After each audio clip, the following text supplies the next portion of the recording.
السلام علیکم، بسم اللہ الرحمن الرحیم۔ رسول اللہ صلی اللہ علیہ وسلم نے فرمایا، یہ مسلمان بوڑھا کالے خنزیر سے بھی بدتر ہے اور میری شفاعت سے محروم رہے گا اور جہنمی ہے، جہنمی ہے، جہنمی ہے، 3 بار فرمایا۔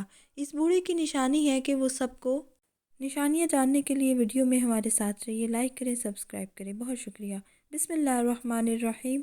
حضرت انس بن مالک رضی اللہ تعالیٰ عنہ روایت کرتے ہیں کہ حضور نبی اکرم صلی اللہ علیہ وآلہ وسلم کے زمانے میں ایک یہودی عالم دین تھا۔ اس کا نام تھا جلبیب۔ اس کا ایک لڑکا حبحاب نامی حسن و جمال میں یکتا تھا، بڑا خلیق یعنی خوش اخلاق اور کمال سیرت۔ اتفاقاً اس نے اپنے والد کے خزانے میں ایک ڈبیا دیکھی جو سرخ موتیوں سے بنی ہوئی تھی اور اس پر مشک کی مہر لگی ہوئی تھی تاکہ کوئی شخص اسے کھول سکے نہ اندر دیکھ سکے۔ لڑکے نے اس ڈبیا کو دیکھا تو بڑا غضبناک اور خشمگین ہو کر باہر نکلا۔ باپ نے وجہ پوچھی تو کہنے لگا، ایک عرصہ ہو گیا ہے آپ نے ایک چیز مجھ سے پوشیدہ نہیں رکھی مگر یہ ڈبیا ہمیشہ بند رکھی ہے، حالانکہ میرے ساتھ آپ کی شفقت و محبت بہت زیادہ ہے۔ باپ نے بتایا، بیٹا اس میں جواہرات ہیں نہ خزانہ، اس میں چند اوراق ہیں جن پر ایک عربی کا نام لکھا ہوا ہے۔ جب تم علماء کی مجالس میں بیٹھ کر فاضل ہو جاؤ گے اور ہر بات سمجھنے لگو گے تو اس کا مطالعہ بھی کر لینا، چونکہ ابھی تم ناپختہ ذہن اور اس لیے ڈبیا کا راز دیدہ دانستہ پوشیدہ رکھا گیا تھا۔ ایک دن جلبیب بادہ نوشی میں مشغول تھا۔ حبحاب یہ موقع غنیمت جانتے ہوئے والد کے خزانے میں گیا اور اس ڈبیا کے کھولنے میں مشغول ہو گیا جس کے لیے رازداری سے کام لیا جا رہا تھا۔ مہر توڑ دی گئی۔ ڈبیا کا ڈھکنا کھولا ہی تھا کہ نور کی ایک شعاع نمودار ہوئی جس کے سامنے چراغ کی روشنی ماند پڑ گئی۔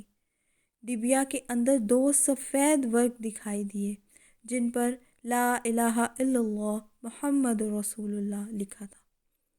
اس کلمہ طیبہ کے بعد حضور نبی اکرم صلی اللہ علیہ وسلم کے اوصاف حمیدہ لکھے ہوئے تھے کہ آپ صلی اللہ علیہ وآلہ وسلم کے آبرو پہ وسطی یعنی بھویں ایک دوسرے سے ملی ہوئی ہوں گی، داڑھی مبارک گھنی ہوگی۔ جیسے بھی اس کا زمانہ میسر ہو اس کی بات سنیں۔ اس کا کلام قرآن ہوگا، اس کا دین دین اسلام ہوگا، وہ انسانوں کو خدا کی عبادت کی دعوت دے گا، مخالفین سے نہیں ڈرے گا۔ حبحاب کی نگاہیں اس کاغذ پر پڑی تو حضور نبی اکرم صلی اللہ علیہ وآلہ وسلم کی محبت اس کے دل میں اتر گئی۔ اس کاغذ کو آنکھوں پر ملا، چوما اور کہنے لگا، یا محمد صلی اللہ علیہ وآلہ وسلم، کاش میں معلوم کر سکتا کہ آپ خاکی ہیں یا نوری، آسمانوں پر ہیں یا زمین پر، دریاؤں میں رہتے ہیں یا جنگلوں میں۔ اس نے اپنی محرومی اور سوگواری کا اس انداز سے اظہار کیا کہ بے ہوش ہو گیا۔ چند لمحوں بعد اس کی والدہ بھی اس کے کمرے میں آئی۔ بیٹے کو بے ہوش پا کر حیران رہ گئی۔ اس کے باپ کو بلایا۔ بیٹے کی اس حالت میں دیکھ کر اس کے چہرے سے چہرہ ملنے لگا، ماتھے کو چومنے لگا، رو رو کر اپنے بیٹے کی بے ہوشی پر حسرت و غم کا اظہار کرنے لگا۔ جب نوجوان لڑکا ہوش میں آیا، والدین کو اپنے سرہانے غم زدہ اور پریشان پایا مگر غصے میں آ کر کہنے لگا، اے والد محترم، تم میری آنکھوں کی روشنی نہیں دیکھتے اور بڑھاپے کے باوجود اس رحمت الہی سے محفوظ نہیں ہوئے۔ آپ مجھے کفر کی تعلیم دے رہے ہیں اور شریعت محمدیہ صلی اللہ علیہ وآلہ وسلم اور اس کی اتباع سے محروم رکھنے کی کوشش کرتے ہوئے۔ باپ یہ باتیں سنتے ہی غصے میں پاگل ہو گیا، لڑکے کو بالوں سے پکڑا اور زمین پر دے مارا اور زور زور سے مارنے لگا۔ جب اس کا ظلم حد سے بڑھ گیا تو حی بن اخطب، کعب بن اشرف اور ابو لبابہ وغیرہ اس کی سفارش کے لیے آئے۔ انہوں نے دیکھا کہ باپ بیٹے کو ایذا دینے کو پاگل ہوا جا رہا ہے۔ انہوں نے اسے زبردستی منع کیا مگر وہ کسی صورت بچے کو سزا دینے سے نہ رکتا تھا۔ لوگوں نے اس سے بچے کا قصور پوچھا تو کہنے لگا، اس کا قصور تو سزائے قتل کے لائق ہے، جب تک میں اسے قتل نہ کر دوں گا ہاتھ نہ روکوں گا۔ پھر اس نے بتایا، یہ دین محمد صلی اللہ علیہ وآلہ وسلم پر ایمان لے آیا ہے، اپنے آباء و اجداد کا مذہب ترک کر چکا ہے۔ ان لوگوں نے اس بچے کو نصیحت کرنا شروع کی اور کہا، بیٹا، تمام لوگ تو ہم سے دین کی تعلیم حاصل کرتے ہیں، لوگ ہماری اتباع کرتے ہیں، لیکن تم محمد رسول اللہ صلی اللہ علیہ وآلہ وسلم کی اتباع میں لگے ہوئے ہو، اسے چھوڑ دو اور اپنے سابقہ دین پر قائم رہو۔ وہاب کہنے لگا، میں نے سوچ بچار کرنے کے بعد ان وہمی اور فسردہ دینوں کو ترک کر دیا ہے اور محمد صلی اللہ علیہ وآلہ وسلم کے صراط مستقیم کو اختیار کر لیا ہے، ان پر ایمان لایا ہوں۔ ان لوگوں نے اس نوجوان کو بڑی الٹی ہی سیدھی نصیحتیں کی، مگر وہ اپنے نیک ارادے پر ڈٹا رہا۔ ان یہودی مشائخ نے کہا، چونکہ یہ لڑکا ناز و نام کا پلا ہوا ہے، زندگی کے مصائب اور تکالیف کا احساس نہ رکھتا ہے۔ سنن ابو داؤد شریف میں ہے کہ ایک یہودی نے اپنے بیٹے کو کہا، جاؤ بیٹا سودا لے آؤ، تو وہ گیا۔ لڑکا راستے سے گزر رہا تھا کہ اس کی نظر حضور اقدس صلی اللہ علیہ وآلہ وسلم پر پڑی اور حضور اقدس صلی اللہ علیہ وآلہ وسلم کی نظر مبارک بھی اس لڑکے پر پڑی۔ وہ لڑکا وہیں بیٹھ گیا اور لڑکے کو بیٹھے بیٹھے کافی دیر ہو گئی۔ ادھر اس لڑکے کا باپ اس کے انتظار میں کبھی گھر کے اندر جاتا، کبھی باہر آتا کہ لڑکا کہاں رہ گیا ہے، آیا نہیں ابھی تک۔ اسی انتظار میں سورج غروب ہو گیا اور مغرب کی نماز ہو گئی۔ جب لڑکا شام کو گھر آیا تو باپ نے پوچھا، ارے ناداں، اتنی تاخیر کر دی واپس آنے میں؟ باپ نے بڑے غصے میں کہا کہ بڑا ناداں اور پاگل ہے، میں نے کہا تھا جلدی آنا، تم اتنی دیر کر کے آئے ہو، اور تمہیں سودا لینے بھیجا تھا، تم خالی ہاتھ واپس آ گئے۔ اس لڑکے کے باپ نے زوردار آواز سے کہا، سودا کہاں ہے، سودا کہاں ہے؟ بیٹا بولا، سودا تو میں خرید چکا ہوں۔ لڑکے کے باپ نے کہا، کیا پاگل آدمی ہو تم؟ میں نے تجھے سودا لینے بھیجا تھا، سودا تمہارے پاس ہے نہیں اور کہتا ہے خرید چکا ہوں۔ بیٹا کہتا ہے، بابا یقین کرے سودا خرید آیا ہوں۔ باپ بولا، تو دکھاؤ کہاں ہے؟ بیٹے نے کہا، کاش تیرے پاس وہ آنکھ ہوتی تو تجھے دکھاتا میرا سودا کیا ہے۔ میرے بابا، میں تمہیں کیا بتاؤں میں کیا سودا خرید لایا ہوں؟ باپ نے بولا، چل چھوڑ، رہنے دے۔ اس یہودی کا لڑکا روز حضور اقدس صلی اللہ علیہ وآلہ وسلم کی خدمت میں بیٹھنے لگا۔ وہ یہودی کا اکلوتا بیٹا تھا۔ یہودی لڑکے سے بہت پیار کرتا تھا، اس لیے اس نے اپنے لڑکے سے کچھ نہ کہا۔ کچھ دنوں بعد اس یہودی کا لڑکا بہت بیمار ہو گیا، کافی دن بیمار رہا، اتنا بیمار ہوا کہ کمزوری اتنی ہو گئی کہ لڑکے کو کروٹ لینا مشکل ہو گیا تھا اور پھر قریب المرگ ہو گیا۔ یہودی بہت پریشان تھا، پھر بھاگا اور حضور اقدس صلی اللہ علیہ وآلہ وسلم کی بارگاہ میں گیا اور بولا، میں آپ کے پاس آیا ہوں اور آپ تو جانتے ہیں میں یہودی ہوں، مجھے آپ سے کوئی اتفاق نہیں، مگر میرا لڑکا آپ کو دل دے گیا ہے اور قریب المرگ ہے، آپ کو رات دن یاد کر رہا ہے۔ کیا ممکن ہے کہ آپ اپنے اس دشمن کے گھر آ کر اپنے معشوق عاشق کو ایک نظر دیکھنا پسند کریں گے؟ کیا یہ میری آرزو پوری ہو جائے گی کہ میرا لڑکا مرنے سے پہلے آپ صلی اللہ علیہ وسلم کا دیدار کر لے؟ وہ کسی اور چیز کی آرزو نہیں کر رہا ہے۔ آپ صلی اللہ علیہ وآلہ وسلم نے یہ نہیں فرمایا کہ میں جاؤں گا یا نہیں جاؤں گا۔ آپ صلی اللہ علیہ وسلم نے ارشاد فرمایا، ابو بکر اٹھو، عمر اٹھو، علی چلو، چلیں، عثمان آؤ، باقی بھی جو سب ہیں چلیں آپ کے عاشق کا دیدار ہم بھی کریں۔ اپنا دیدار اسے دیتے ہیں، آخری لمحہ ہے، آنکھیں بند کرنے سے پہلے اسے ہم کچھ دینا چاہتے ہیں، چلو چلتے ہیں۔ حضور اقدس صلی اللہ علیہ وآلہ وسلم یہودی کے پاس گھر پہنچے تو لڑکے کی آنکھیں بند تھیں۔ حضور اقدس صلی اللہ علیہ وسلم کا سراپا کرم ہی کرم ہے۔ لڑکے کی پیشانی پر آپ صلی اللہ علیہ وسلم نے اپنا دست اقدس رکھا، لڑکے کی آنکھیں کھل گئیں، جیسے زندگی لوٹ آئی ہو، جسم میں طاقت آ گئی، ناتوانی میں جوانی آ گئی۔ آنکھیں کھولے، رخ مصطفیٰ صلی اللہ علیہ وآلہ وسلم پر نظر پڑی ہلکی سی چہرے پر مسکراہٹ آئی، لب کھل گئے، مسکراہٹ پھیل گئی۔ حضور اقدس صلی اللہ علیہ وآلہ وسلم نے ارشاد فرمایا، بس اب کلمہ پڑھ لو۔ لڑکا اپنے باپ کا منہ تکنے لگا تو وہ یہودی بولا، میرا منہ کیا تکتا ہے؟ ابو القاسم محمد ابن عبداللہ صلی اللہ علیہ وآلہ وسلم جو کہتے ہیں کر لو۔ لڑکا بولا، یا رسول اللہ صلی اللہ علیہ وآلہ وسلم، میرے پاس تو کچھ بھی نہیں۔ آپ صلی اللہ علیہ وسلم نے ارشاد فرمایا، بس تم کلمہ پڑھو، میں جانوں اور جنت جانے، تم میرے ہو جاؤ، جنت بھی تو میری ہے، جنت میں لے جانا یہ میرا کام ہے۔ لڑکے نے کلمہ پڑھا، جب اس کے منہ سے نکلا محمد رسول اللہ، روح باہر نکل گئی، کلمے کا نور اندر چلا گیا، آنکھیں بند ہوئیں، لب خاموش ہوئے۔ اس لڑکے کا باپ وہ یہودی بولا، محمد صلی اللہ علیہ وآلہ وسلم، میں اور آپ دونوں مخالف ہیں، اس لیے یہ لڑکا اب میرا نہیں رہا، اب یہ اسلام کے مقدس امانت ہے۔ کاشانِ نبوت صلی اللہ علیہ وآلہ وسلم سے اس کا جنازہ اٹھے تب ہی اس کی عزت ہے، لے جاؤ اس کو۔ پھر آپ صلی اللہ علیہ وآلہ وسلم نے فرمایا، صدیق اٹھاؤ، عمر اٹھاؤ، عثمان آگے بڑھو، بلال آؤ تو صحیح، علی چلو دو کندھا، سب اٹھاؤ اسے۔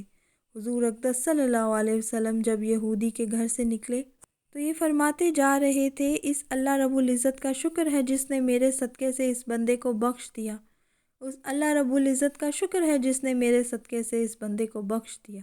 اللہ اکبر! کیا مقام ہوگا اس عاشق کی میت کا جس کو علی، عثمان، ابو بکر صدیق، عمر بن خطاب اور بلال رضی اللہ عنہ مشہور شخصیات کندھا دے کر لے جا رہے، اور آگے آگے حضرت محمد صلی اللہ علیہ وسلم ہو، قبر تیار ہوئی، کفن پہنایا گیا، حضور اقدس صلی اللہ علیہ وسلم قبر کے اندر تشریف لے گئے، قبر میں کھڑے ہوئے اور کافی دیر کھڑے رہے اور پھر اپنے ہاتھوں سے اس عاشق کی میت کو اندر اتارا۔ آپ صلی اللہ علیہ وسلم قبر کے اندر پنجوں کے بل چل رہے تھے، مکمل پاؤں مبارک نہیں رکھ رہے تھے۔ کافی دیر کے بعد آپ صلی اللہ علیہ وسلم قبر سے باہر آئے تو چہرے پر تھوڑی زردی چھائی ہوئی تھی، تھکن محسوس ہوئی۔ تو صحابہ کرام رضی اللہ عنہ کہتے ہیں، حضور صلی اللہ علیہ وسلم یہ کیا ماجرا ہے؟ پہلے تو یہ ارشاد فرمائے کہ آپ صلی اللہ علیہ وسلم نے قبر میں پاؤں مبارک مکمل کیوں نہیں رکھا؟ آپ صلی اللہ علیہ وسلم پنجوں کے بل کیوں چلتے رہے؟ تو حضور اقدس صلی اللہ علیہ وسلم نے ارشاد فرمایا، قبر کے اندر بے پناہ فرشتے آئے ہوئے تھے، اس لیے مجھے جہاں جگہ ملتی تھی میں پنجہ ہی رکھتا تھا، پاؤں رکھنے کی جگہ نہیں تھی۔ میں نہیں چاہتا تھا کہ کسی فرشتے کے پاؤں پر میرا پاؤں آ جائے۔ پھر صحابہ کرام رضی اللہ عنہ نے عرض کیا، آپ صلی اللہ علیہ وسلم قبر کے اندر کیوں گئے؟ ہمیں کہتے ہم چلے جاتے۔ تو سبحان اللہ، کیا خوبصورت جواب دیا کہ میں نے اس لڑکے کو بولا تھا کہ تیری قبر کو جنت بناؤں گا، تو اب اس کی قبر کو جنت بنانے قبر کے اندر چلا گیا تھا۔ تو پھر حضور صلی اللہ علیہ وسلم اتنے تھکے ہوئے کیوں ہیں؟ تھکا اس لیے ہوں کہ فرشتے اور حوریں اس عاشق کے دیدار کے لیے آ رہے تھے اور میرے وجود سے لگ لگ کر گزر رہے تھے، ان کی وجہ سے تھک گیا ہوں۔ حضرت ابن عباس بیان فرماتے ہیں کہ شام میں ایک یہودی رہتا تھا، وہ ہفتے کے دن تورات کی تلاوت کیا کرتا۔ ایک دفعہ تورات کھولی تو اس کے 4 مقامات پر حضور اکرم صلی اللہ علیہ وسلم کی تعریف اور توصیف دیکھی تو یہودی نے وہ جگہ کاٹ کر جلا دی۔ اگلے ہفتے پھر تورات کھولی تو 8 جگہوں پر حضور صلی اللہ علیہ وسلم کی نعت اور وصف کا ذکر پایا، اس نے یہاں سے بھی کاٹ کر جلا دیا۔ تیسرے ہفتہ تورات کھولی تو یہی ذکر 12 جگہ موجود پایا۔ یہودی یہ سوچنے لگا اگر میں یوں ہی کرتا رہا تو ساری کی ساری تورات اس ذکر سے پر ہو جائے گی۔ اپنے ساتھیوں سے پوچھنے لگا کہ حضرت محمد صلی اللہ علیہ وسلم کون ہے؟ تو انہوں نے فرمایا، ایک جھوٹا شخص، نعوذ باللہ، بہتر یہی ہے کہ تو اسے نہ دیکھے۔ یہودی کہنے لگا، موسیٰ علیہ السلام کی تورات کی قسم، مجھے اس کی زیارت سے نہ روکو۔ ساتھیوں نے اجازت دے دی۔ یہ اپنی سواری پر سوار ہو کر رات دن منزل بہ منزل چلتا رہا۔ مدینہ طیبہ کے قریب پہنچا تو سب سے پہلے حضرت سلیمان سے ملاقات ہوئی۔ بہت خوبصورت دیکھ کر سمجھا کہ محمد صلی اللہ علیہ وسلم ہے، حالانکہ آپ کو اس دنیا سے سفر کیے 3 دن ہو چکے تھے۔ حضرت سلیمان اس بات سے روئے اور کہا میں تو ان کا خادم ہوں۔ وہ بولا آپ کہاں ہیں اب؟ سلیمان سوچنے لگے کہ اگر وصال کی خبر سناتا ہوں تو واپس ہو جائے گا، اگر یہ کہہ دوں موجود ہیں تو جھوٹ ہوگا۔ بالآخر کہنے لگے کہ میں تمہیں حضور صلی اللہ علیہ وسلم کے صحابہ کے پاس لے چلتا ہوں۔ مسجد میں آئے تو سب کے سب صحابہ غم کی تصویر بنے ہوئے تھے۔ یہودی یہ سمجھ کر کہ ان میں حضور صلی اللہ علیہ وسلم ضرور موجود ہوں گے کہنے لگا السلام علیکہ یا محمد کا کلمہ پکارا، جس سے تمام صحابہ میں کوہرام مچ گیا اور آہ بکا کرنے لگے۔ اس سے پوچھنے لگے کہ تو کون ہے جس نے ہمارا زخم تازہ کر دیا ہے؟ کوئی اجنبی شخص معلوم ہوتا ہے، شاید تجھے معلوم نہیں کہ حضور صلی اللہ علیہ وسلم کا 3 روز پہلے وصال ہو چکا ہے۔ یہ سن کر وہ یہودی چیخنے لگا، ہائے میرا غم، ہائے میرے سفر کی ناکامی، اے کاش میری ماں مجھے نہ جنتی، جن ہی دیا تو کاش میں تورات نہ پڑھتا، اور وہ بھی پڑھی تھی تو کاش آپ کی تعریف و توصیف پر نظر نہ پڑتی، اور اگر یہ بھی ہو گیا تھا تو مجھے آپ کی زیارت نصیب ہو جاتی۔ پھر کہنے لگا یہاں پر علی موجود ہیں جو مجھے حضور صلی اللہ علیہ وسلم کے اوصاف اور حلیہ مبارک کا تعارف کرائیں۔ حضرت علی رضی اللہ عنہ آگے بڑھے اور فرمایا میرا نام علی ہے۔ وہ بولا میں نے تیرا نام تورات میں دیکھا ہے۔ حضرت علی رضی اللہ عنہ نے حلیہ مبارک بیان کرنا شروع کیا کہ آپ نہ حد سے زیادہ لمبے اور نہ ہی زیادہ چھوٹے تھے، سر مبارک گول تھا، پیشانی کشادہ، آنکھوں کی سیاہی خوب سیاہ تھی، پلکیں دراز تھیں، ہنسی کے وقت دانتوں سے نورانی شعاع نکلتی تھی، سینہ سے ناف تک بالوں کی لکیر تھی، ہتھیلیوں پر گوشت تھی، قدموں کے تلوے قدرے گہرے تھے، بدن کے جوڑوں کی ہڈیاں موٹی تھیں، مثلاً کوہنیاں اور گھٹنے آپ کے شانوں کے درمیان مہر نبوت تھی۔ یہودی کہنے لگا علی تو نے جو کچھ بتایا صحیح بتایا، تورات میں آپ کی تعریف و توصیف اسی طرح موجود ہے۔ حضور صلی اللہ علیہ وسلم کا کپڑا ہو تو میں اسے سونگھنا چاہتا ہوں۔ فرمایا ہاں۔ سلیمان جاؤ فاطمہ سے کہو اپنے ابا کا جبہ ذرا بھیج دو۔ سلیمان دروازے پر آئے اور آواز دی اے فخر الانبیاء کے دروازے۔ اندر حسن و حسین رضی اللہ تعالیٰ عنہ رو رہے تھے، لہٰذا دروازے کو کھٹکھٹانا پڑا تو حضرت فاطمہ کی آواز آئی یتیموں کا دروازہ کون کھٹکھٹا رہا ہے؟ حضرت سلیمان نے اپنا نام بتایا اور حضرت علی رضی اللہ عنہ کا پیغام دیا۔ وہ روتے ہوئے بولی میرے ابا کا جبہ کون پہنے گا؟ حضرت سلیمان نے سارا قصہ سنایا۔ آپ جبہ نکال کر لے آئی جو 7 جگہ سے کھجور کے ریشہ سے سلا ہوا تھا۔ حضرت علی رضی اللہ عنہ نے اسے پکڑ کر سونگھا، پھر دوسرے صحابہ اکرم نے، پھر یہودی پکڑ کر سونگھنے لگا اور کہتا تھا واہ ایسی عمدہ خوشبو ہے۔ پھر قبر شریف پر حاضر ہوا، آسمان کی طرف سر اٹھا کر کہنے لگا اے اللہ میں گواہی دیتا ہوں تو واحد ہے، یکتا و یگانہ ہے، کائنات تیری نیاز مند اور تو بے نیاز ہے، اور میں یہ بھی گواہی دیتا ہوں اس قبر شریف والا تیرا حبیب ہے، جو کچھ اس نے فرمایا میں اس کی تصدیق کرتا ہوں اور اس پر ایمان لاتا ہوں۔ اے اللہ اگر میرا اسلام تیری بارگاہ میں قبول ہے تو میری روح کو ابھی قبض کر لے۔ یہ کہہ کر وہیں گر کر جان دے دی۔ حضرت علی رضی اللہ عنہ نے اسے غسل دیا اور جنت البقیع میں دفن کروایا۔ حضرت ابو ہریرہ رضی اللہ عنہ سے مروی ہے صحابہ کرام رضوان اللہ علیہ اجمعین کے ساتھ آپ صلی اللہ علیہ وسلم تشریف فرما تھے۔ آپ صلی اللہ علیہ وسلم نے فرمایا اس بوڑھے سے جہنم بھی پناہ مانگتی ہے۔ صحابہ کرام رضی اللہ عنہ عرض گزار ہوئے یا رسول اللہ صلی اللہ علیہ وسلم وہ بدبخت بوڑھا کون ہے جس سے جہنم بھی پناہ مانگتی ہے؟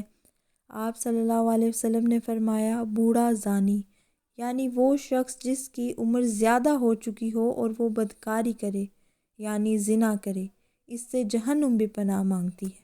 اللہ پاک سے دعا ہے کہ اللہ پاک ہمیں دین کی مکمل سمجھ نصیب فرمائے اور ہمارا خاتمہ ایمان پر فرمائے، آمین۔ ناظرین کمنٹ باکس میں اللہ تعالیٰ کے 99 ناموں میں سے ایک نام ضرور ٹائپ کریں۔ بہت شکریہ۔